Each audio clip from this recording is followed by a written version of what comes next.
Books for ever میں خوش آمدید ناول جانا تجھے جب جانا، جس کی رائٹر ہے نیلم ریاست، اس کی یہ چوتھی ایپیسوڈ ہے۔ تو آئیے جلدی سے بغیر کسی دیر کے اس ایپیسوڈ کو سٹارٹ کرتے ہیں۔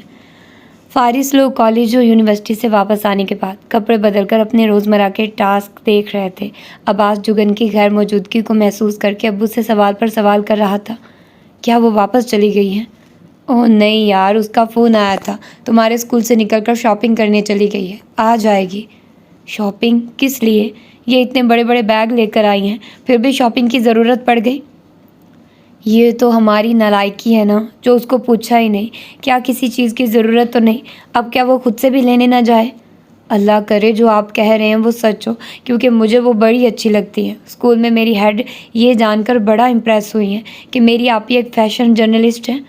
حسیب تندور سے روٹیاں لے کر آیا تو پہلا سوال یہی کیا، کیا ابھی تک آئی نہیں ہے؟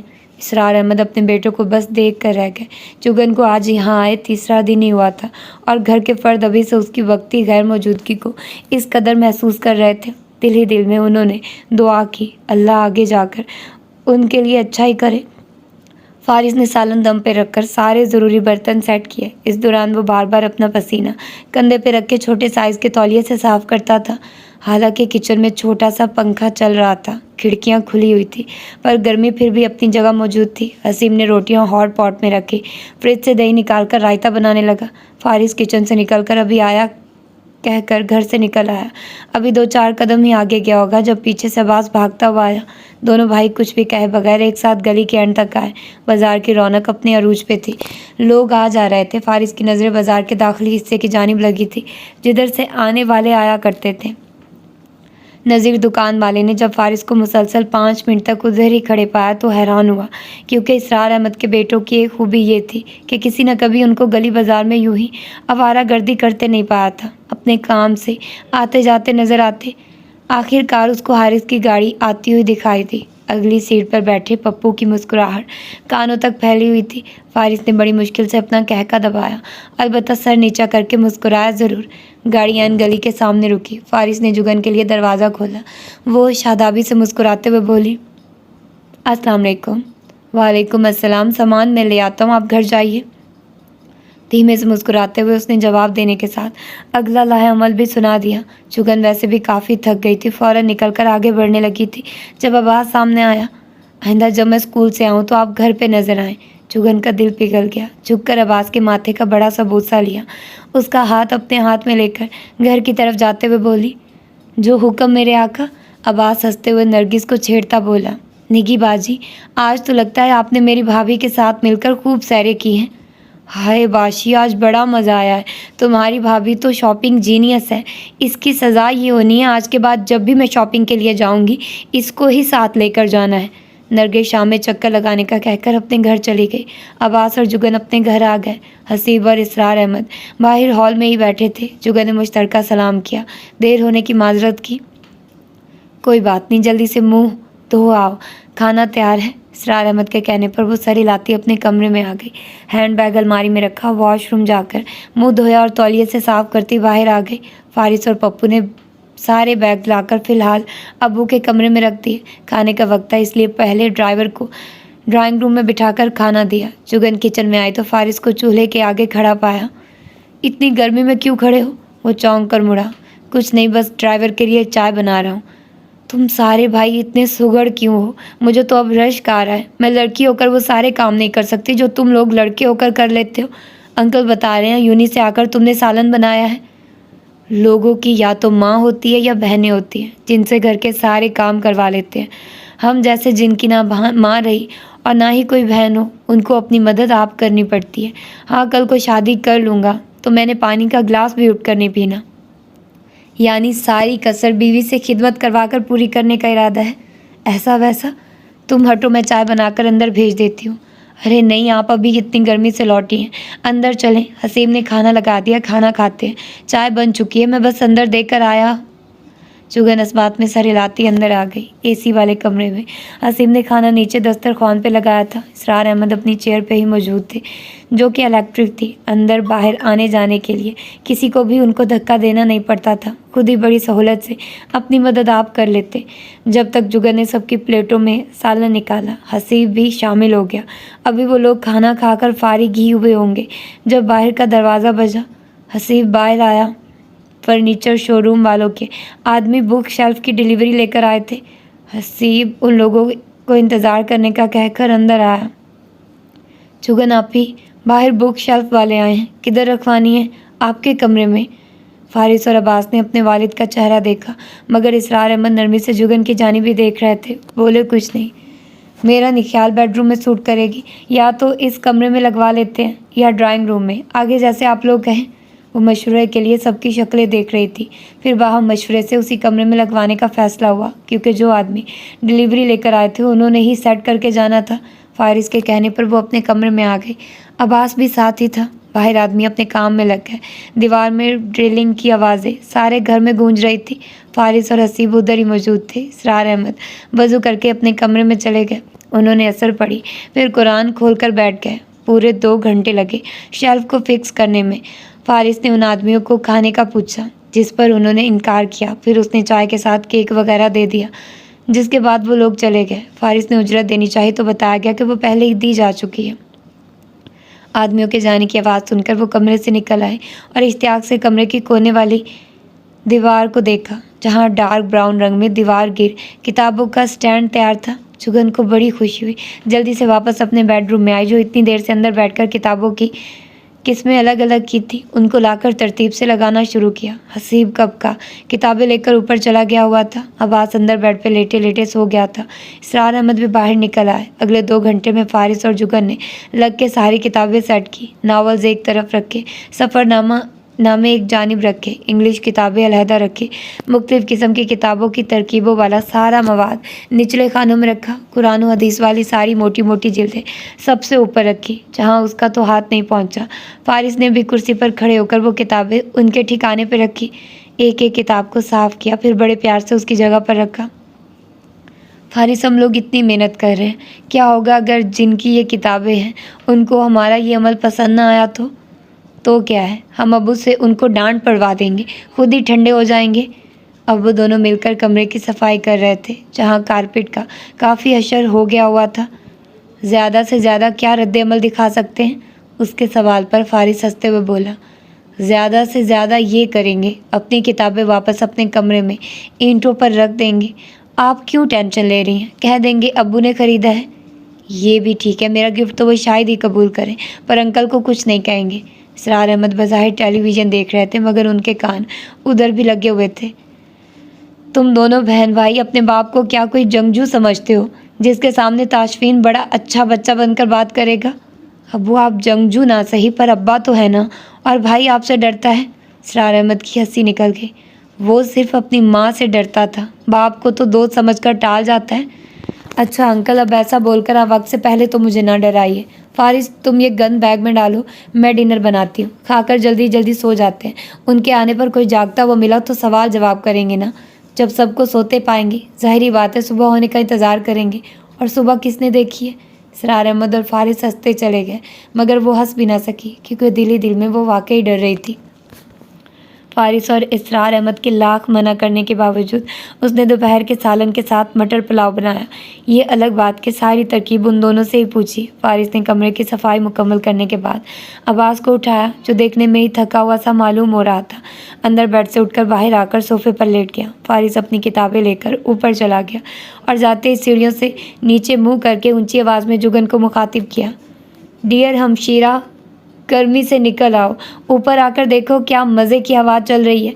ये खबीस इतनी देर से ऊपर पड़ा ऊँग रहा है, जिसे हम समझ रहे थे कि पढ़ रहा है। उसकी आवाज़ सुनकर हसीब भी उठ बैठा। मैं पढ़ ही रहा था, फिर मौसम की तब्दीली ने ना जाने कब सुला दिया। मेरी बड़ी ज़रूरी असाइनमेंट है, कल ही जमा करवानी है। हसीब ने अपनी सफाई पेश करते हुए आंखें मसलते हुए नींद भगाने की कोशिश की। नीचे जुगन का तो जी चाहा उसी वक्त ऊपर भाग जाए, मगर चावल दम पर थे और अब्बास मुंह बसूरता हुआ इसरार अहमद को अपने कान में दर्द की शिकायत बता रहा था। अंदर फ्रिज में शरबत पड़ा है, निकाल कर 2 चम्मच पी लो, दर्द ठीक हो जाएगा। इसरार अहमद के बताने पर अब्बास डोलता हुआ किचन में आया और कुर्सी खींचकर गिरने के इस अंदाज में बैठ गया। शुगन आम काट कर ब्लेंडर में डाल रही थी। एक नज़र अब्बास पर डाली।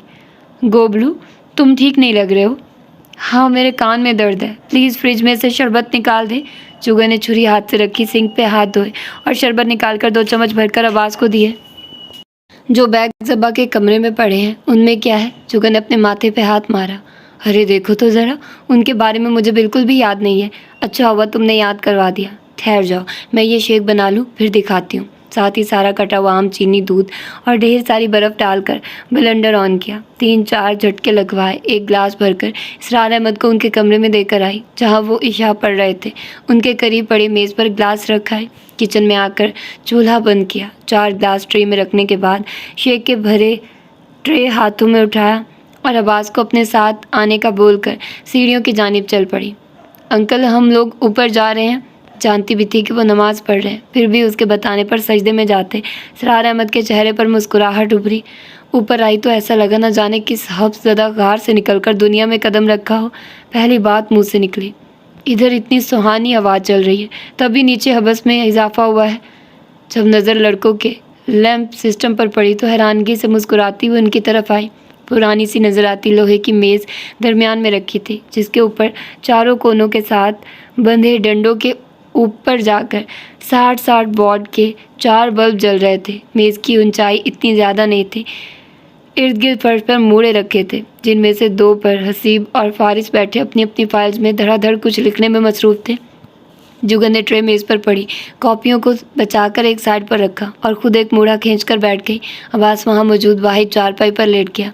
हसीब ने पेन और फोल्डर एक साइड पर डाला, फिर ग्लास उठाकर बड़ा सा घूंट भरा। Yum, thank you sister, you are more than welcome brother.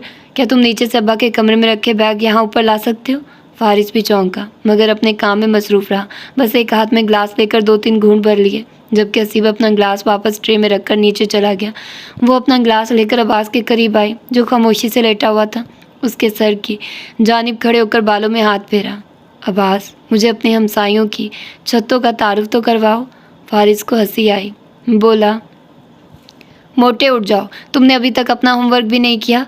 Abbas उठ बैठा और जुगन को साथ लेकर सारी छत की मुंडेर का चक्कर लगाकर कमेंट्री करने लगा। पिछली जानिब बाजी शुमाइला का घर है। वो अपने सास ससुर और मियाँ के साथ रहती हैं। 2 बच्चे हैं। दाएं तरफ बाजी फरजाना रहती है, उनके मियाँ सऊदीया में होते हैं। 2 बेटे हैं। बाएं तरफ किराएदार रहते हैं। सामने शेख साहब का घर है। जब तक एक चक्कर मुकम्मल हुआ, हसीब 2 दफ़ा में सारे बैग्स ऊपर ले आया था। हवा पहले से थोड़ी तेज़ हो गई थी। हसीब ने आसमान की जानिब निगाह डाली। आज तारे नज़र नहीं आ रहे हैं। पक्की बात है बारिश होगी। जल्दी जल्दी काम ख़त्म कर लें, अचानक ही दौड़ न लगानी पड़ जाए। जुगन ने खाली ग्लास ट्रे में रखा और मूढ़े पर बैठकर बैग्स खोलने लगी। मैं तुम लोगों की पसंद नापसंद के बारे में बिल्कुल नहीं जानती हूँ, इसलिए अगर गिफ्ट अच्छे ना भी लगे तो प्लीज़ कबूल कर लेना। हसीब ने फारिस को और फारिस ने जुगन को देखा। आपका मतलब है ये शॉपिंग हमारे लिए की है? हाँ, फारिस ने हसीब को देखा। इस सब की क्या ज़रूरत थी? जुगन ने हसीब की बात का कोई जवाब नहीं दिया। एक ब्लेज़र, जीन्स और 2 शर्टों के अलावा एक ऑफ वाइट सिल्क का सूट पीस हसीब के सामने रखा। एक लेदर की काली जैकेट, ड्रेस पैंट के साथ सफ़ेद कॉटन की शर्ट, टाई और 2 अदद सूट पीस फारिस के सामने रखे। 4 मुख्तलिफ़ किस्म के ट्राउज़र्स, एडिडास की हुडी, नाइकी का स्कूल बैग, कोई 6-7 शर्ट्स, चॉकलेट, जुराबों के 4 जोड़े, सब कुछ अब्बास को दिया। एक एक बॉक्स निकालकर तीनों भाइयों के हवाले किया। फारिस बॉक्स खोले बगैर ही जान गया। उसके वाले बॉक्स के अंदर लैपटॉप था, हसीब के वाले में फ़ोन था और अब्बास का टैब था। इसके अलावा एक पूरा बैग फुल था, जिसमें ब्रांडेड मर्दाना perfumes, after shaves, gel, hair spray, cuff links वगैरह शामिल थे। तीनों भाई कंफ्यूज से बैठे उसकी शक्ल देख रहे थे। जुगन के दिल को कुछ हुआ। ये तो अपने रवैये से इतने अमीर मालूम होते हैं कि सामने वाले को कुछ देते हुए भी डर ही लगने लगेगा। बोली तो आंखों में नमी उतर आई। देखो, जब मैं इधर आई थी इसके बिल्कुल बरक्स सोच कर आई थी जो यहाँ पाया है। मुझे आते हुए तुम लोगों के लिए कुछ गिफ्ट्स लेकर आना चाहिए था, पर तब मैं तुम लोगों को जानती ही कब थी। जिस तरह तुम तीनों ने मुझे घर में वेलकम किया है, ये सब उसके शुक्रिया के तौर पर लाई हूँ। प्लीज़ मुझे इनकार मत करना। عباس آگے بڑھا اور خاموشی سے اس کے گلے لگ گیا۔ وہ بیٹھی ہوئی تھی، اس کی گردن کے گرد بازو ڈال کر اس کے ساتھ لگا۔ جواب میں جگن نے بھی اپنے ہاتھوں سے اس کے بال بکھیر دیے۔ ہمارے لیے تو یہ بڑی قسمت کی بات ہے آپا کہ ہم تمہارے لیے اتنی اہمیت رکھتے ہیں۔ تم اتنی محبت سے میرے لیے یہ سب خرید کر لائی ہو۔ میری کیا اوقات ہے، مجھے یہ سب چیزیں دل و جان سے منظور ہیں۔ تھینک یو سو مچ۔ حسیب کے الفاظ سنتے ہی جگن کے چہرے پر بہت بڑی سی مسکراہٹ پھیل گئی۔ ہمارے لیے تو یہ سب لائی ہیں، اپنے لیے اور اپنے میاں صاحب کے لیے کیا خریدا؟ مجھے اس وقت کسی چیز کی ضرورت نہیں ہے، اور میاں صاحب نے میرا دیا تحفہ قبول ہی نہیں کرنا، اس لیے میں نے پیسے ضائع نہیں کیے۔ ہاؤ تھاٹ فل، حسیب نے ہنستے ہوئے مذاق کیا۔ ارے یہ نرگس بڑی بے وفا نکلی، کہہ رہی تھی شام کو آئے گی اور اب گہری رات ہو گئی پر نہیں آئی۔ اس کی پھوپھی آئی ہیں، ہو سکتا ہے کل وہ اپنا رشتہ پکا ہونے کی خوشی میں مٹھائی لے کر آئے۔ اوہ تو یہ بات ہے۔ جی بالکل، جب میں دوپہر کو روٹیاں لگوا کر آ رہا تھا اسی وقت اس کی پھپھو کی سواری آئی تھی، اور پھوپھی سغرا پہ بھی اپنی نند کی دہشت ہے۔ جب تک وہ آتی ہیں پھوپھی گھر تک ہی محدود ہو جاتی ہیں۔ اور ڈرائیور کب واپس گیا ہے؟ چائے پینے کے فوراً بعد نکل گیا تھا، کیونکہ اس کی بیگم صاحبہ کا فون آ گیا تھا۔ ہائے وہ کہیں گھر جا کر الماس آپی کو میری یہاں موجودگی کا نہ بتا دے، ایویں ہی روپ ڈالنے حاضر ہو جائیں گی۔ آپ ان سے ڈرتی ہیں؟ حسیب کے پوچھنے پر اس نے جھرجھری لی۔ او بھائی، ان سے کون نہیں ڈرتا؟ آپ کا شوہر تو بالکل نہیں ڈرتا۔ ہاں وہ خود جو ڈرانے والوں میں سے ہیں۔ اچھا تم لوگ اب اپنا اپنا کام ختم کر لو، آج ایک اور معجزہ بھی ہوا ہے، ابھی تک لائٹ نہیں گئی ہے۔ بادل جو بنے ہوئے ہیں، جب موسم ٹھنڈا رہے لائٹ کم ہی جاتی ہے۔ یہ بھی عجیب منطق ہے، جب لوگ گرمی میں جل رہے ہوتے ہیں یہ لوگ لائٹ بند کر دیتے ہیں، اور جب موسم ٹھنڈا ہوتا ہے تب بجلی بھی ٹکی رہتی ہے۔ عباس فلسفیانہ توجیہ کرتے ہوئے بولا کہ گرمی میں بجلی پیداوار کے مقابلے میں زیادہ خرچ ہوتی ہے، جس سے بجلی کم پڑ کر لوڈ شیڈنگ پہ چلی جاتی ہے، جبکہ ٹھنڈے موسم میں پانی کی موٹریں، فریج اور اے سی کم چلتے ہیں تو بجلی کا تھوڑا سا ذخیرہ بھی زیادہ دیر ٹکا رہتا ہے۔ اس پر سبھی آنکھیں پھاڑ کر اسے تکنے لگے اور وہ کارنش بجا لانے لگا۔ بس دیکھ لیں، ویسے میں نے اس مسئلے کا حل سوچا ہوا ہے۔ بھائی سے سرمایہ مانگا تھا، جس پہ انہوں نے کہا بس کچھ عرصے کی مہلت دے دو، پھر جتنا بھی سرمایہ چاہیے ہو مل جائے گا۔ حسیب کی بات پر اس نے بیگ سمیٹتے ہوئے مصروف انداز میں پوچھا، کون سے بھائی نے کہا ہے؟ اپنے ون اینڈ اونلی تاشفین بھائی، اور کون؟ حارث بھائی تو بیچارے خود ڈیپینڈنٹ ہیں۔ ارے کہاں ڈیپینڈنٹ ہے، وہ تو اتنی بڑی کاروباری شخصیت ہے۔ جگن نے اپنی طرف سے حسیب کو باخبر کرنا چاہا، مگر جواب میں حسیب نے اس کو اور بھی حیران کر دیا۔ باہر کی دنیا کے لیے بزنس مین ہے، مگر اپنی بیوی کے سامنے پائی پائی کے لیے جواب دہ ہے۔ میرا دوسرا بھائی شہزادہ ہے، وہ اپنی خواہشوں کو بھی ہم پہ قربان کر دیتا ہے۔ ہمارے لیے تو وہ ماں کی طرح ہے، جیسے اپنی ہر ضرورت کے لیے بچہ ماں کے پاس بھاگتا ہے، ہم اس کے پاس بھاگتے ہیں۔ حسیب کے لہجے میں اپنے بھائی کے لیے تحسین اور عزت تھی۔ جگن نے اپنا گلا صاف کرتے ہوئے موضوع بدل دیا۔ بجلی کی آنکھ مچولی سے نمٹنے کا کیا حل سوچا ہے؟ حل بڑا آسان ہے، سولر پینلز۔ اوہ اچھا، جی ہاں، کیونکہ جس قدر سٹیبل ہمارے ملک کا موسم ہے اور جس کڑاکے کی دھوپ لگتی ہے، اتنی بجلی پیدا ہو سکتی ہے کہ بات ہی چھوڑیے۔ جب میں گورنمنٹ میں آ گیا میں نے ہر گھر کو سرمایہ مہیا کرنا ہے تاکہ وہ بجلی کے لیے خود مختار ہو جائے۔ اپنی نوٹ بک پر تیزی سے کچھ لکھتے ہوئے فارغ کے لب مسکرائے، پھر بولا، حسیب صاحب ہم ان باتوں کے عادی ہو چکے ہیں۔ ہر حکمران ووٹ لینے کے لیے ایسی ہی ٹرکس کھیلتا ہے، میں اقتدار میں آ گیا تو یہ کروں گا وہ کروں گا، اور تمہیں سیاست میں جانے کس نے دینا ہے؟ میرے جیسے لوگ ہی تو سیاست میں جا کر کام کر کے لوگوں کا اعتماد بحال کریں گے۔ جگن آپی، مستقبل کے سیاستدان کے الفاظ یاد کر لیں، ہم نے اسے یہی باتیں یاد کروا کر شرمندہ کرنا ہے۔ فارس کی بات پر مسکراتے ہوئے جگن نے اس بات میں سر ہلایا اور عباس کو دیکھنے کے لیے اپنی جگہ سے اٹھی، جو اپنے کپڑے سینے سے لگائے چارپائی پہ کروٹ کے بل لیٹا ہوا تھا۔ پاس آ کر تشویش سے اس کی پیشانی پہ ہاتھ رکھا جو بالکل ٹھنڈی محسوس ہوئی۔ باشی آر یو اوکے؟ عباس نے ایک پل کو پلکیں اٹھائی۔ آپی آئی ایم فیلنگ کولڈ، اور میرے کان میں بھی درد ہے۔ وہ فارس اور حسیب سے مخاطب ہوئی۔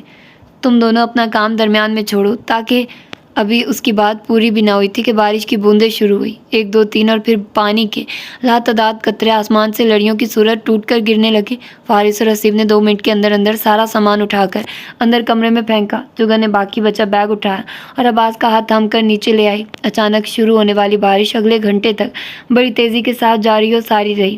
باہر سے پرنالوں کے گرنے کی آواز، بادل کی گرج اور بجلی کی چمک کا سلسلہ پورے ماحول پہ چھایا ہوا تھا۔ اتنا شکر ضرور ہوا کہ لائٹ کے بند ہونے سے پہلے ہی وہ لوگ کھانا کھا چکے تھے۔ اس وقت صرف ہال میں ایک گیس کا لیمپ جل رہا تھا۔ رات کے 12:30 کا وقت تھا۔ اسرار احمد اپنے کمرے میں تھے اور جگن چولہا جلا کر رومال سائز کا تولیہ توے پہ رکھ کر گرم کرتی، پھر اندر کمرے میں لا کر عباس کو دیتی، جس کے کان کا درد اتنا بڑھ گیا تھا کہ وہ بیٹھ کر مسلسل رو رہا تھا۔ حالانکہ درد کی دوا بھی دی تھی مگر کوئی خاطر خواہ فائدہ نہیں ہو رہا تھا۔ جگن کے لیے عباس کو یوں تکلیف سے بلکتے دیکھنا بڑا مشکل ثابت ہو رہا تھا۔ اس نے گھڑی پر نہ جانے کتنی دفعہ نظر ڈالی تھی، اس دفعہ بھی وقت دیکھ کر اسرار احمد سے بولی، آپ اپنے بیٹے سے پوچھتے کیوں نہیں ہیں؟ یوں ساری رات گھر سے باہر رہنے کی بھی کوئی تک بنتی ہے؟ دوسرے لوگوں کی مدد ہو رہی ہے جبکہ اپنا بھائی یہاں تکلیف سے سو نہیں پا رہا۔ جاؤ تم اس کو فون کر کے پوچھو کب تک آئے گا۔ وہ فون کرنے کے لیے کمرے سے نکلی مگر بیرونی دروازے میں چابی کی آواز نے وہیں روک لیا۔ چابی کے گھومنے کی آواز کے چند سیکنڈ بعد دروازہ کھولا اور ایس پی صاحب کا چہرہ نظر میں آیا۔ وہ بھری کھڑی تھی، کمر پر دونوں ہاتھ رکھ کر وہیں شروع ہو گئی، آپ حکومت کی صرف نوکری کرتے ہیں یا انہوں نے آپ کو خریدا ہوا ہے؟ وہ اپنی دھن میں دروازہ بند کر رہا تھا، اتنے قریب سے جگن کی آواز سن کر بری طرح چونکا۔ اپنی جیب میں موجود ٹارچ جلا کر آواز کی سمت روشنی کی، اس کو ماتھے پہ تیوری لیے اسرار احمد کے کمرے کی دہلیز میں کھڑا پایا۔ میں تو بھول ہی چکا تھا، ویسے تم ابھی تک ادھر کیا کر رہی ہو؟ ایڈونچر کے لیے اتنا کافی نہیں ہے؟ وہ کوئی بھی جواب دیے بغیر کمرے میں چلی گئی۔ تاشفین کو تعجب ہوا، اس وقت ابو کو کس شوق میں ڈسٹرب کر رہی ہے یہی جاننے کو وہ اس کے پیچھے آیا۔ دروازے میں جا کر کھڑا ہوا تو چوکھٹ بھر سی گئی، سر کے بال دروازے کے فریم سے مس ہو رہے تھے۔ السلام علیکم ابو۔ وعلیکم السلام۔ وہ اس دوران اپنی ٹوپی اور چھڑی ایک طرف رکھ کر ہاتھ سے گیلے بالوں کو جھاڑتا عباس کے قریب آ چکا تھا۔ کیا ہوا ہے؟ بھائی کے سامنے جھک کر اس کے چہرے کو ہلکے سے مس کر کے نرمی سے پوچھ رہا تھا۔ عباس نے آنسو بہاتے ہوئے اپنا مسئلہ بیان کیا۔ تاشفین کی نظروں میں تشویش جاگی، ماتھے پہ ایک اور لکیر کا اضافہ ہوا۔ کب سے درد ہو رہا ہے؟ اسرار احمد اور جگن خاموش تھے، سوال چونکہ عباس سے ہو رہے تھے اس لیے جواب بھی وہیں دے رہا تھا۔ شام سے درد ہو رہا ہے، پہلے کم تھا اب زیادہ ہو گیا، آپ ہی نے دوا دی تھی پر آرام نہیں آ رہا۔ انفیکشن ہو گیا ہوگا، مجھے پہلے فون کر دیتے تو میں ڈرائیور کو واپس نہ بھیجتا۔ خیر تم 2 منٹ انتظار کرو، میں کپڑے بدل لوں پھر کوئی حل نکالتے ہیں۔ اس نے اپنے ہاتھوں سے عباس کے آنسو صاف کیے اور اٹھ کھڑا ہوا۔ اسرار احمد نے اس کو ہدایت دی، کپڑے بدل کر پہلے کھانا کھا لو، ویسے بھی اس وقت کوئی ڈاکٹر ملنا مشکل ہے، صبح تک انتظار کرنا پڑے گا۔ میں فون کرتا ہوں اگر گلزار آج ڈیوٹی پر ہوا، نہیں تو کہیں بھی ایمرجنسی میں لے جاتا ہوں، پانی کا بلبلا سا ہے، صبح تک تو رو رو کر آدھا ہو جائے گا۔ مزید کچھ کہے بغیر اپنی ٹوپی اور چھڑی اٹھا کر وہاں سے نکل کر اپنے کمرے کی جانب چلا گیا۔ اس کے جاتے جگن نے پریشان نظروں سے اسرار احمد کی جانب دیکھا اور سرگوشی میں بولی، انکل میرے اوپر فاتحہ پڑھ لیں۔ اسرار احمد کے منہ سے بے اختیار استغفار نکلی۔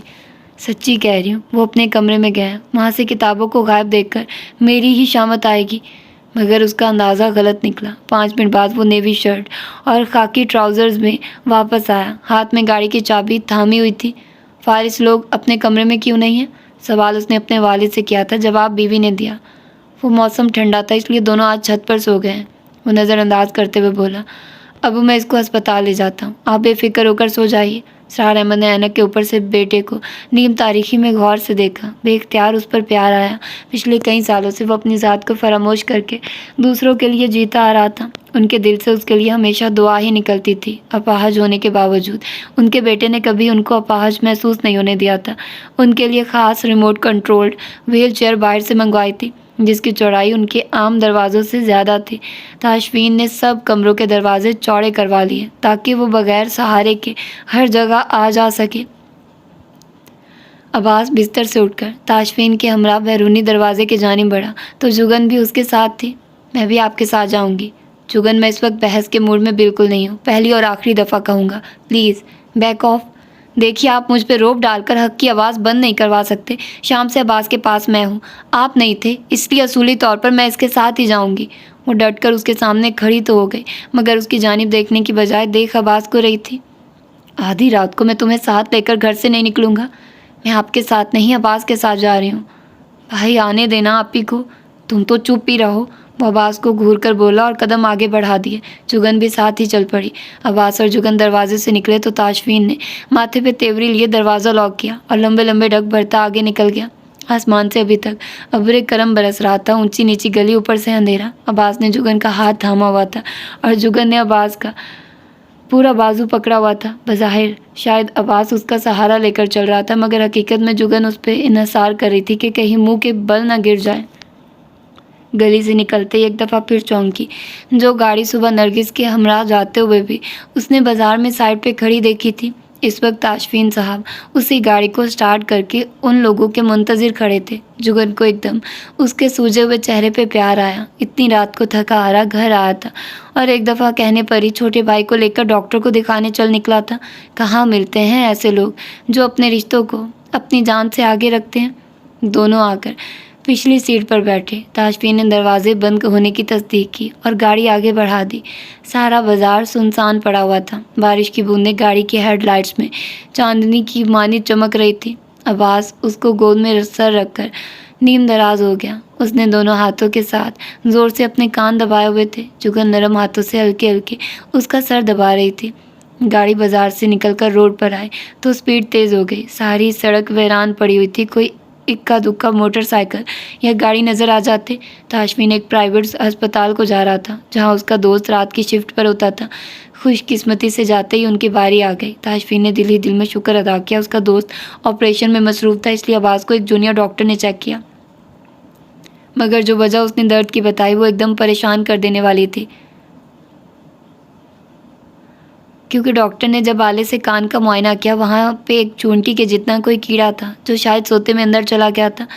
जब डॉक्टर ने बताया अभी वो छोटा सा प्रोसीजर करके कीड़ा निकालने की कोशिश करेगा। अब्बास ने तो बाकायदा रोना शुरू कर दिया। ताशी भाई मुझे घर जाना है, चलते हैं यार, हमने कौन सा अल्लाह माफ़ी दे इधर पिकनिक मनानी है, पर मेरा दर्द रुक गया है। डर रहे हो? नहीं, पर मुझे अभी घर जाना है। जुगन और डॉक्टर पास बैठकर उन दोनों भाइयों की बातें सुन रहे थे। जुगन अपनी कुर्सी से उठकर अब्बास के पास आई। उसका हाथ थामकर तसल्ली देना चाहिए। अब्बास, थोड़ी सी हिम्मत करनी पड़ेगी। अगर अभी कीड़ा ना निकाला गया तो हो सकता है कल सुबह तक और अंदर चला जाए। मुझे अगर डॉक्टर ने हाथ भी लगाया ना तो मैंने उसके मुक्का मार देना है। ताशफीन ने माजरत ख्वाह नज़रों से डॉक्टर को देखा जो मुस्कुरा रहा था। फिर संजीदगी से अब्बास को मुखातिब किया। मैं हूँ ना इधर तुम्हारे साथ, घबरा क्यों रहे हो? मर्द बनो, 2-3 मिनट का सारा काम है, उसके बाद सुकून आ जाएगा। क्योंकि अगर अभी मैं तुम्हें घर ले भी जाऊँ तो चंद घंटे ही गुजारोगे, फिर दोबारा यहीं आना पड़ेगा। इसलिए तुम अपना सर मेरी गोद में रख लो, पता भी नहीं चलेगा। अगर बहुत ज़्यादा दर्द हुआ तो फिर? इस दफ़ा डॉक्टर ने जवाब दिया, दर्द बिल्कुल नहीं होगा, ट्विज़र से बस कीड़े को बाहर निकालना है। बड़ी मुश्किल से अब्बास को बातों में लगाकर उसका सर अपनी गोद में रखा और उसको मजबूती से एक जगह पकड़कर बैठ गया। डॉक्टर ने वहीं पास खड़े होकर 5 मिनट की मेहनत के बाद मिशन पूरा कर ही लिया। कान को अंदर से अच्छी तरह चेक किया, कहीं कोई गंद अंदर न रह जाए। दवा वगैरह दी और आधे घंटे में फारिग कर दिया। वापसी पे गाड़ी घर से दूर एक सिग्नल पर रुकी हुई थी जब उनके बराबर एक कार आकर रुकी। नए मॉडल की टोयोटा कोरोला। म्यूज़िक इंतहाई तेज़ आवाज़ में बज रहा था। जुगन को अपनी गाड़ी तक धमक आती महसूस हो रही थी। सुनसान माहौल होने पर आवाज़ और भी बुलंद मालूम हो रही थी।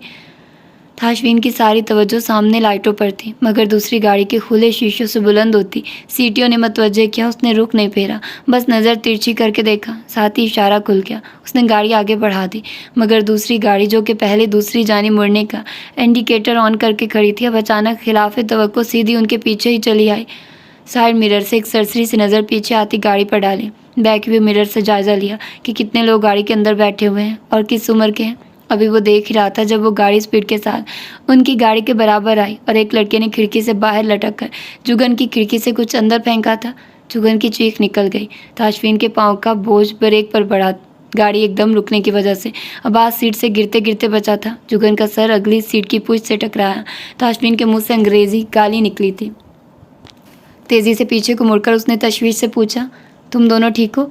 गाड़ी में बड़ी बुरी बदबू के फुहारे फैल रहे थे। जुगन से सांस लेना दुश्वार हुआ क्योंकि वो जो कुछ भी था आधा महलूल उसके ऊपर गिरा था। दूसरी गाड़ी आगे चली गई थी। ताशफीन ने गाड़ी के अंदर की लाइट ऑन की और डैशबोर्ड पे रखा टिश्यू बॉक्स थामकर गाड़ी से निकलकर जुगन वाली तरफ आकर दरवाज़ा खोला। मोटा सा टिश्यू का गोला बनाकर उसके कामते हाथ में दिया। चेहरे पर नरमी थी। It's okay Jugan, don't worry, I am here. Jugan ने कांपते हाथों और भराई हुई आंखों से टिश्यू लिए और अपना बाजू और कंधा साफ किया। इस दौरान सामने से हेडलाइट्स रोशन हुई। जुगन ने सामने देखा तो मजीद परेशान हो गई। अब्बास भी सहमा हुआ सामने ही देख रहा था। ताशफीन ने झुककर गाड़ी के अंदर गिरा शराब का कैन उठाकर दरवाज़ा बंद किया, इग्निशन से चाबी निकालकर गाड़ी लॉक की और सीधा हो गया। जुगन और अब्बास अंधेरी कार में बैठे किसी अनहोनी के खौफ से कांप रहे थे। अभी ये क्या हो रहा है? ये लोग कौन है? पता नहीं कौन हरामजादे। मैं तो फ़ोन भी साथ नहीं लाई, मुझे लगता है कुछ चोर डाकू हैं। फ़ोन होता तो पुलिस कोई मतला कर सकती, पर आप ही पुलिस तो भाई खुद भी हैं। अब्बास तुम अपने भाई को बोलो यूँ अकेले बाहर खड़े ना हो। अब्बास को कहने के साथ ही उसने ताशफीन की जानिब का शीशा नीचे करके बराह रास्त कह दिया, देखिए हमें घर चलना चाहिए। ताशफीन ने गर्दन मोड़कर उसे देखा। जुगन को शदीद हैरत हुई। उसके चेहरे पर ज़रा भी खौफ या डर ना नजर आया, बल्कि बड़े तहम्मुल से बोला, तुम शीशा ऊपर चढ़ा लो और कुछ भी हो जाए तुम दोनों में से कोई गाड़ी से बाहर ना निकले। अब तक दूसरी गाड़ी से 3 नौजवान बरामद हुए, जिनकी उम्रें 20 साल के लगभग थी। शक्लो फैशन से खाते पीते घरानों के चश्मो चराग मालूम हो रहे थे। ताशफीन आगे नहीं बढ़ा। शराब वाला कैन अभी भी हाथ में था। वो एक नज़र में ही सामने वालों की औकात जान चुका था। इस वक्त उसका खून गुस्से से उबल रहा था। लड़के बेखौफी से कह के मारकर एक दूसरे के हाथ पे हाथ मारते हुए ताशफीन को देख रहे थे। एक बोला, ओए होए चेक तो करो यार, कैसे गाड़ी से निकलकर हीरो बनकर खड़ा है। बॉस हमारे इस्तकबाल को खड़ा होगा। बेचारे की शक्ल पर ना जाओ, अंदर ही अंदर इसकी पैंट गीली हो रही होगी। यार अपनी बजाय उस माल को बाहर निकालते जिसने एक झलक में ही होश गंवा दिए हैं। यार टीपू तुमने तो बेचारे की बैंड ही बजा दी। देखो तो तुम्हारा कैन हाथ में लिए खड़ा है, जाओ ले लो।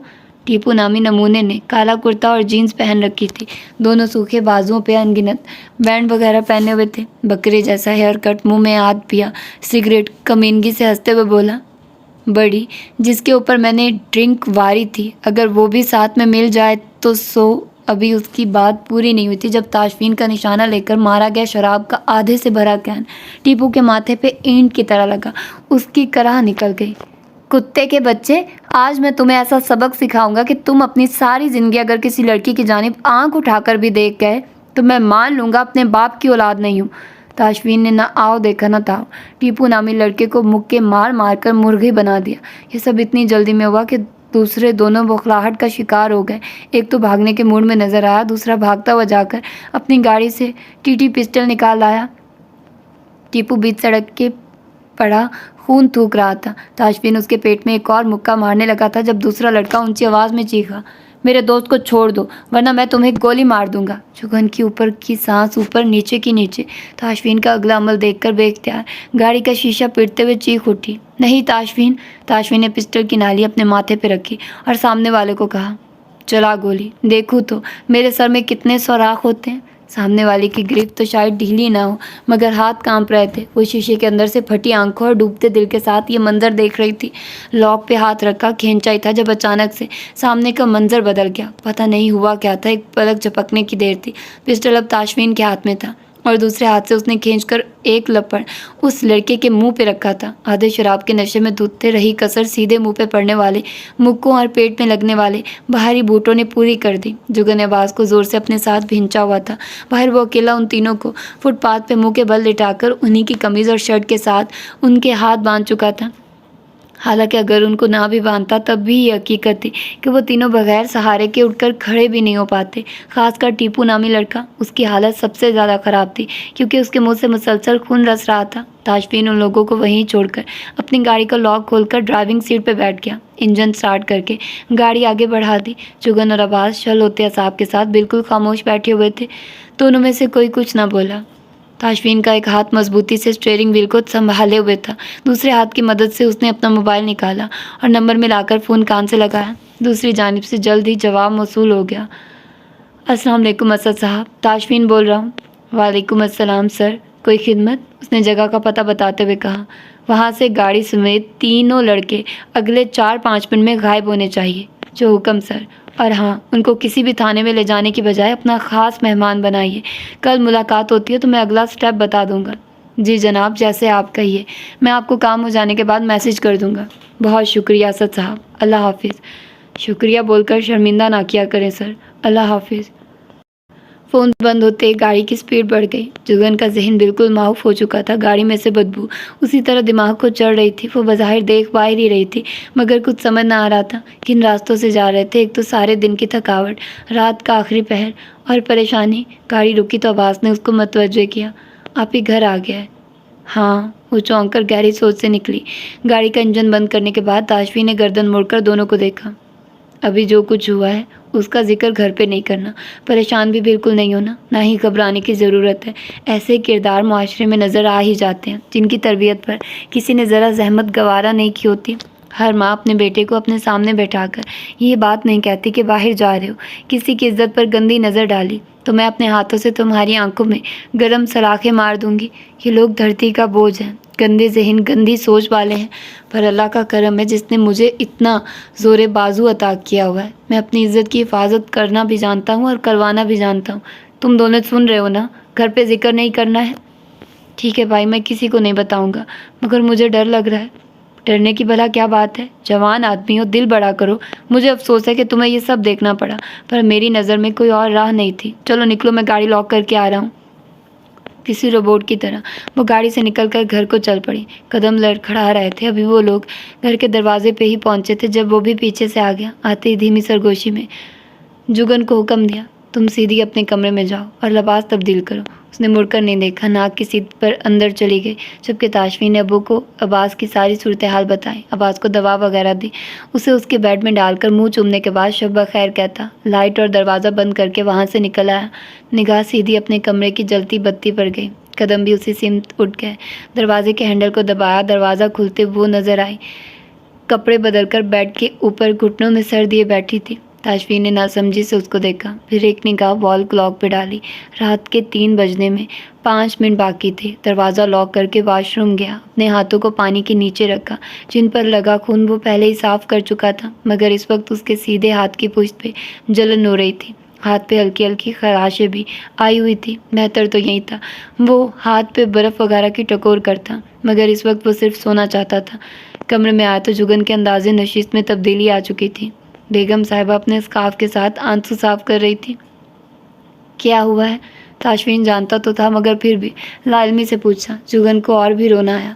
बड़ी कोशिशों से आवाज़ धीमी रखकर बोली, आखिर कौन शख्स अपने पे तानी जाने वाली बंदूक की नाली सीधी अपने माथे पे सजा लेता है? सोचा अगर वो लड़का गोली चला देता तो फिर? हाँ तो फिर? उसने तौलिया कुर्सी पे उछाला और बेड पे बैठकर जूते उतारने लगा। क्या हाँ तो फिर? मुझे सोच सोच के खौफ आ रहा है। आप इतने मज़े से कह रहे हैं हाँ तो फिर? जूते उतर गए। अब मुझे निकाल रहा था। क्या सोचकर खौफ आ रहा है? यही कि अगर गोली चल जाती तो मेरा क्या होता? हद है यार खुदगर्जी की। जान मेरी जाती और तुम्हें अपने नफ़ा नुकसान की पड़ी हुई है। अल्लाह आपके मुंह में खाक डाले, आप तो मेरी सोच से भी बुरे इंसान हैं। कैसे मज़े से कह रहे हैं जान तो मेरी जाती। अगर आपकी जान जाती तो क्या मेरी बाकी रहती? ताशफी ने एक हाथ से सरहाना दुरुस्त करके रख रहा था। जुगन की आखिरी बात पे हाथ थम गया। माथे पे तेवरी आई। कुछ पल आंखें बंद करके न जाने क्या सोचता रहा, फिर आंखें खोलकर बेड पे चत लेट गया। औरत बड़ी ही मीठी छुरी का नाम है जो प्यार का नाम लेकर आपकी शहरक काटती है। अब तक कितनी छुरियों के वार से ज़ख्मी हुए हैं। अल्हम्दुलिल्लाह अभी तक अल्लाह ने बचाया हुआ है। बात तो ऐसे कर रहे हैं जैसे बड़ा तजुर्बा है। ज़रूरी तो नहीं इंसान सिर्फ अपने ज़ाती तजुर्बे से सीखे। दूसरों को देखकर सीख जाने वाले ज़्यादा अक्लमंद होते हैं। खुद को अक्लमंद कहने वाले बेवकूफ़ होते हैं। बात तो तब है जब दूसरे आपको अक्लमंद समझे। ताशफीन ने हल्का सा कहका मारा, एक बाजू आंखों पे रख लिया। जुगन को लगा अंधेरी रात में चांद ने बादलों के पीछे से अपनी झलक दिखाई है। मेरी माँ मुझे अपना सबसे अक्लमंद बेटा मानती थी। डिम्पल इंतहाई करीब थी, इतने करीब के हाथ बढ़ाकर छू सकती थी, मगर छूने के लिए कुर्ब की नहीं जुर्रत की ज़रूरत होती है जो जुगन को खुद में मफकूर लगती। बड़ी मुश्किल से अपनी नज़र का जाविया बदल कर बोली, आप यहाँ क्यों लेट गए हैं? ये तो अब मेरा कमरा है। बेगम साहिबा मुरब्बत के मारे 2 दिन तुम्हें यहाँ रुकने की इजाज़त दे दी है तो खुद को मालिक ना समझो। ये कमरा बचपन से मेरी मलकियत है और मैं अपनी मलकियत छोड़ने वालों में से नहीं हूँ। बेख्तियार जुगन की ज़बान में खुजली हुई। एक कमरा नहीं छोड़ सकते? और बीवी का क्या, जिसे पहले ही दिन अकेला छोड़ दिया? बाजू के नीचे ताशफी ने आंखें खोली, होंठ सख्ती से भिंचे हुए थे। वो मेरा नहीं, तुम्हारा फैसला था। प्लीज़ ज़रा उठकर लाइट बंद कर दो या किसी दूसरे कमरे में चली जाओ। मुझे कल ड्यूटी पे भी जाना है। ایک دفعہ پھر وہ خاموشی سے آنکھیں بند کر کے لیٹ گیا۔ چگن اپنی جگہ سے اٹھی تاکہ لائٹ بند کر سکے۔ دل میں وہ تاشفین کو اپنے اتنے پاس موجود دیکھ کر خوش تھی۔ اس وقت وہ عام طور پر اجنبی نظر آنے والا تاشفین نہیں تھا، ہنس بھی رہا تھا، بات بھی کر رہا تھا جس میں طنز کم تھا۔ چگن مسکراتی ہوئی سوئچ بورڈ کی جانب گئی، ہاتھ بورڈ پہ تھا۔ نظر موڑ کر بیڈ کی جانب دیکھا تو نظر تاشفین کے ہاتھ پہ گئی جو بازو اس نے آنکھوں پہ رکھا ہوا تھا۔ اس بازو کا ہاتھ زخمی لگا۔ تصدیق کرنے کو وہ ماتھے پہ تیوری لیے قریب آئی، بیڈ کی پائنٹی کے پاس کھڑے ہو کر جھجکتے ہوئے اپنا ہاتھ تاشفین کے زخمی ہاتھ سے مس کیا۔ دوسرے پل جو ہوا اس کو بھونچا کر گیا۔ تاشفین نے اس کا ہاتھ پکڑ کر اس کو زور سے کھینچا تھا اور وہ ایک جھٹکے کے ساتھ بیڈ پہ اس کے برابر گری تھی۔ کیا تمہیں آگ سے کھیلنے کا بہت زیادہ شوق ہے؟ اس کا گلا خشک ہو گیا۔ پھٹی ہوئی آنکھوں سے تاشفین کی نظروں میں دیکھتے ہوئے بولنے کی کوشش میں منہ کھولا پر آواز نہ نکلی۔ دوسری دفعہ کی کوشش بھی ناکام ہوئی۔ سہمی ہوئی نظروں سے تاشفین کے بازو کو دیکھا جو اس کی کمر میں مائل تھا۔ جواب کیوں نہیں دینا آ رہا؟ ویسے تو بڑی ترم خان بنتی ہو۔ نہیں۔ کیا نہیں؟ چگن نے تھوک نکلا۔ پتہ نہیں، تم مجھ سے ڈر رہی ہو؟ بالکل بھی نہیں۔ تاشفین کے ڈمپل گہرے ہوئے۔ تو کام کیوں رہی ہو؟ سردی لگ رہی ہے۔ سردی؟ چگن نے ہاں میں زور زور سے منڈی ہلائی۔ سردی میں پسینہ بھی آتا ہے؟ چگن کے چہرے پر چوری پکڑے جانے کی خفت ابھری پر ہمت نہیں آ رہی۔ بولی، مجھے آتا ہے۔ کیا آتا ہے؟ سردی میں پسینہ؟ سوری، میں لائٹ بند کرنے جا رہی تھی۔ مجھے نہیں لگتا اب اس کی ضرورت ہے۔ چگن نے خوف و بے یقینی سے اس کی آنکھوں میں گہرائی تک دیکھا جہاں نیا جذبہ موجزن تھا۔ چگن مبہوت رہ گئی۔ اس شخص کا ہر روپ انوکھا لگتا۔ ایک ہی رات میں اس کے کتنے انداز دیکھ لیے تھے۔ ہسپتال میں بھائی کے لیے ہمت بنا کھڑا تھا۔ ان لڑکوں سے نپٹتے وقت کوئی وحشی معلوم ہو رہا تھا اور اس وقت جو تاشفین نظر آ رہا تھا وہ بالکل جدا تھا۔ آنکھوں میں انکہی کہانی، چہرے پہ نرم تاثر، پیشانی پہ بکھرے بال۔ وہ مہربان ہوا تو چگن نے کوئی احتجاج نہ کیا، اور احتجاج کرتی بھی کیوں؟ جس وقت اس کی آنکھ کھلی کمرے میں نیم اندھیرا تھا۔ ایک ہیولا سا محسوس کرتے ہوئے چگن نے اپنی آنکھوں کو مسل کر نیند بھگائی اور غور سے دیکھنے پر معلوم ہوا وہ تاشفین تھا جو اندھیرے کمرے کے وسط میں ساکت کھڑا تھا۔ چگن کو عجیب سا لگا، اٹھ کر بیٹھ گئی۔ خیریت؟ آپ ایسے کیوں کھڑے ہیں؟ عباس کی طبیعت اب کیسی ہے؟ کتابوں کا شیلف کس نے لگوایا ہے؟ اسرار انکل نے۔ جھوٹ بول رہی ہو؟ لے بھلا، مجھے کیا ضرورت پڑی ہے؟ کل سارا دن ابو گھر پہ موجود تھے جبکہ تم اپنے بہنوئی کے ڈرائیور کے ساتھ کہیں گئی تھی۔ ہاں، عباس کے اسکول گئی تھی، اور وہ جو میرے بہنوئی ہیں نا، وہ آپ کے بھائی ہوتے ہیں۔ وہ مزید کچھ نہیں بولا، کمرے سے نکل گیا۔ چگن خود کلامی کرتے ہوئے بڑبڑائی، کیسا دھوپ چھاؤں سا انسان ہے۔ بیڈ سے اٹھ آئی، فریش ہو کر نماز پڑھی۔ ابھی دعا مانگ رہی تھی جب باہر سے آنے والی آوازوں نے خبر کر دی کہ دن پوری طرح سے شروع ہو چکا ہے۔ السلام علیکم تاشفین بھائی۔ وہ گملے میں لگے پودے کو پانی ڈال رہا تھا جب پپو کی انٹری ہوئی۔ وعلیکم السلام۔ آج تیری آنکھ 9 بجے سے پہلے کیسے کھل گئی؟ آج میں اپنی بھابھی کی خاطر نیند کی قربانی دے کر آیا ہوں۔ ہیں؟ کون سی بھابھی؟ تاشفین کا خیال باجی شمائلہ کی طرف گیا۔ سب ان کو بھابھی ہی کہتے تھے۔ اپنی جگن بھابھی کی بات کر رہا ہوں۔ تاشفین پوری طرح پپو کی جانب متوجہ ہوا۔ اچھا، تو کیا نیند کی قربانی دے کر اپنی بھابھی کو 21 توپوں کی سلامی دینے آئے ہو؟ جناب جی، ایسا بھی کر سکتا ہوں، مجھے ایویں نہ لے، پر ابھی میں یہ پیغام دینے آیا ہوں کہ امی نے آپ سب کا ناشتہ گھر پہ بنایا ہے۔ کہہ رہی ہیں اسکول و کالج جانے والے بھی ناشتہ ہماری طرف کر کے جائیں گے۔ بھابھی کو بتا دیں گھر پہ کچھ بنانے کی ضرورت نہیں ہے۔ ہاں، وہ تو جیسے ہمارے لیے ناشتہ بنانے کو تیار بیٹھی ہوئی ہے۔ پپو تاشفین کی بڑبڑاہٹ نظر انداز کرتا ہوا اسرار احمد کی جانب مڑ گیا۔ ماموں جی، تیاری پکڑو، خیر سے آپ کے بھانجے کی شادی سر پہ آ گئی ہے۔ کل کی پھپھی آئی ہوئی ہے، اس نے نرگس کا ہاتھ مانگ لیا ہے۔ اماں نے حکم سنا دیا اگلے ماہ وہ ہم دونوں کے فرض سے سب کو دوش ہو رہی ہیں، اور جانتے ہو نرگس کہتی ہے دونوں شادیوں کی شاپنگ جگن بھابھی سے کروانی ہے۔ تاشفین کی زبان میں ایک دفعہ پھر کھجلی ہوئی۔ جو ایک انڈا نہیں ابال سکتی وہ بری اور جہیز کی خرید و فروخت کرے گی؟ دیوانے کا خواب۔ ایک ہاتھ شارٹس کی جیب میں ڈال رکھا تھا، دوسرے ہاتھ میں پانی والا پائپ پکڑا ہوا تھا۔ بیرونی دروازے سے لے کر سیڑھیوں تک رکھے گملوں کو ایک ایک کر کے سراب کرتا جا رہا تھا۔ کندھے پہ نرمی سے تھپکی دے کر توجہ حاصل کی وہ اسی پل مڑا۔ سامنے سفید دوپٹے کے حالے جیسے حصار میں چھپا شاداب چہرہ نظر آیا۔ چگن کی نظروں میں واضح چیلنج تھا۔ تاشفین نے ابرو کے اشارے سے متوجہ کیے جانے کی وجہ پوچھی۔ مجھے ایسا لگ رہا ہے آپ اپنے آپ سے لڑ رہے ہیں۔ क्यों क्या मैं पागल हूँ जो खुद से लड़ूँ? फिर मुसलसल बुड़बुड़ा क्यों रहे हैं? मेरी मर्जी, दो टोक जवाब देकर अपनी तरफ से बात ख़त्म कर दी। जुगन ने गौर से उसके चेहरे पे लिखे दबे दबे गुस्से को देखा। आपकी इत्तला के लिए बता दूँ, मुझे अंडा उबालना आता है। ये अहम खबर तुम्हारे मैगज़ीन में शाया होनी चाहिए। जुगन के दिल में जैसे कुछ टूटा। जो ताशफीन रात शनासा मालूम हुआ था, दिन निकलते ही अजनबी बन चुका था। आपका मेरे बारे में लगाया गया हर अंदाज़ा गलत है। बहुत जल्द इस बात का एतराफ़ आप अपने मुंह से करने वाले हैं। उस दिन के इंतज़ार में तुम बूढ़ी हो जाओगी, इसलिए मुंह से वही बात निकालो जिस पे कल को पछताना ना पड़े। आज लंच पे घर आएंगे? मैं लंच बाहर करता हूँ। एक दिन के लिए रूटीन बदली भी तो जा सकती है, जैसे आपने कल रात कुछ काम अपनी मर्ज़ी के बरखिलाफ़ कर लिए। ताशफीन ने ज़ेरे लब खुद को गाली से नवाजा, साथ ही शुक्र किया। सिटिंग हॉल में बैठे इसरार अहमद और पप्पू अपनी बातों में मसरूफ़ थे। उसने खफकी से भरी संजीदा नज़रें जुगन की आंखों में गाड़ी और सर्द लहजे में नरमी से बोला, आज के बाद कभी भी कमरे के अंदर की बात कमरे से बाहर नहीं होगी। मुझे लगता है इस रिश्ते में हुक्म देने का हक सिर्फ आपके पास है। कल आपने कहा बगैर दुपट्टे के कमरे से बाहर ना निकलो। मैंने एतराज़ नहीं किया। आज लिबास बदलकर दुपट्टा ओढ़कर कमरे से बाहर आई हूँ। अब मुझे इंतज़ार रहेगा आने वाले कल में मेरे लिए क्या नया हुक्म होगा। वो उसकी शर्ट की आधी आस्तीन से नज़र ना आने वाली गर्द को नरमी से झाड़ते हुए मुड़कर किचन में चली गई। ताशफीन चंद पल बुत बना खड़ा रहा, फिर नल बंद करके पाइप उसकी जानिब जगह पे फेंकने के अंदाज में रखा अपने कमरे में गया। 10 मिनट बाद तैयार होकर इसरार अहमद साहब के सामने था। वो हैरत से पूछ रहे थे, अभी तो 6:15 हुए हैं, इतनी सुबह क्यों निकल रहे हो? ऑफिस से कॉल आई है, मुझे जल्दी जाना है। मैं ड्राइवर को भेज दूंगा, वो अब्बास को स्कूल छोड़ आएगा।